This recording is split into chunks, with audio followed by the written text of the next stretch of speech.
Right, Michael, I want to go into something else that none other than Barack Obama raised very artfully, but about a clash in politics, rhetoric, and our social lives and our workplaces these days that clearly is relevant, but sometimes because of the nature of it, is hard for people to talk about. And that is, how do you engage the important social change that's happening, including making sure all people are respected, have civil, full, equal rights, and that things that need to be retaught, relearned, and readjusted are done so, which to me is the best hope for any civil rights-oriented work.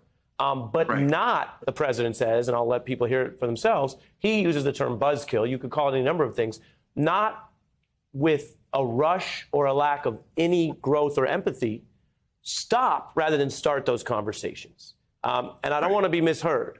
I'm not talking about covering for some terrible racist anti-Semitic podcaster who says, hey, I just want to. No, I'm not talking about that. But I am talking about growth in good faith spaces. And this is tough. It's tough to do anywhere. It's also tough to do on live TV.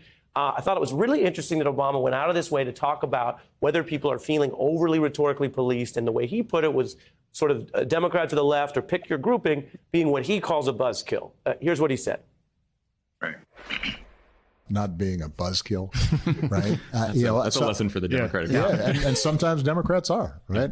It's like, sometimes people just want to not feel as if they are walking on eggshells, and they want some acknowledgement that life is messy and that all of us at any given moment can, say things the wrong way, make mistakes. What do you think he's saying there, and what should people be listening for if they want to do the hard work? Yeah, he's saying, look, don't police people to the degree that you arrest their progress, right? Allow them to evolve. Allow them to make mistakes. I, in my class, tell the students the following thing. You will not, in this class, be embarrassed for asking any question. And you, as a white student in particular, being taught by a Black professor, will not have your viewpoints automatically shamed. Now, I can't say nothing for the students who are in class with you. That's all, hands on deck, and y'all go at it. But let's not determine that any particular question, genre of pursuit of idea or curiosity is automatically an index that you are not awake, that you are not woke, that you are not doing the right thing. I believe, and look, and I'm deeply invested in being awake in America.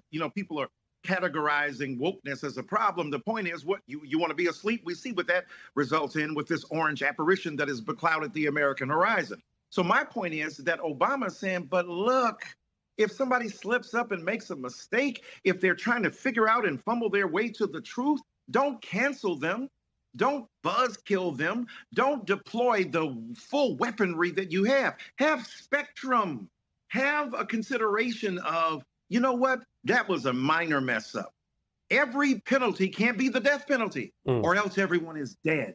We must assess the legitimate attempt of fragile, frail human beings to do the right thing, to walk toward the right position, to believe in a kind of justice that is reparative, that says, I messed up, now I got to fess up, and now let me dress up and move forward. And what Obama is saying, let's not kill our potential allies by being so strict that they are afraid to tell their truth, share their stories, and therefore feel attracted to another side that really broadcasts its freedom of expression, and that we will save you from these damning left-wing ideologues who believe every word must be policed. I think that's ridiculous. It's wrong. And on the other hand, we see what happens when that occurs. The right wing claims that it's about free speech. We know they ain't.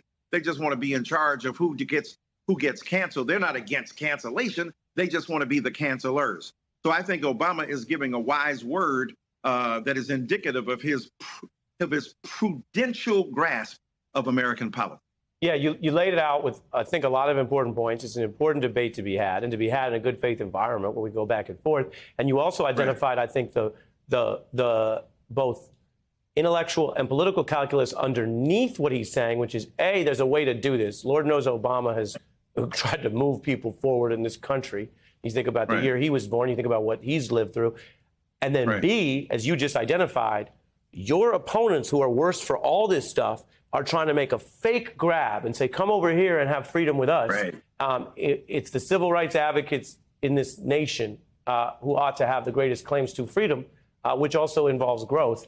I'm out of time, but I will say, Michael Eric Dyson, triple entendres, don't even ask me how. My man, I would write it if y'all could get it, but being intricate will get the wood critic. There it is, bars. Hey, I'm Ari Melber. Thanks for watching The Beat. I wanted to let you know I'm writing a foreword to the January 6th committee's full report, which is coming out soon from HarperCollins. You can go pre-order the book right now, and it'll come to you first when the report comes out in the fall or whenever the government releases it. Just search Melber Jan 6th on Amazon or your favorite independent book site and click pre-order. You'll be the first to get both the report and my new piece on the coup conspiracy. You can also go to melberbook.com and order it there.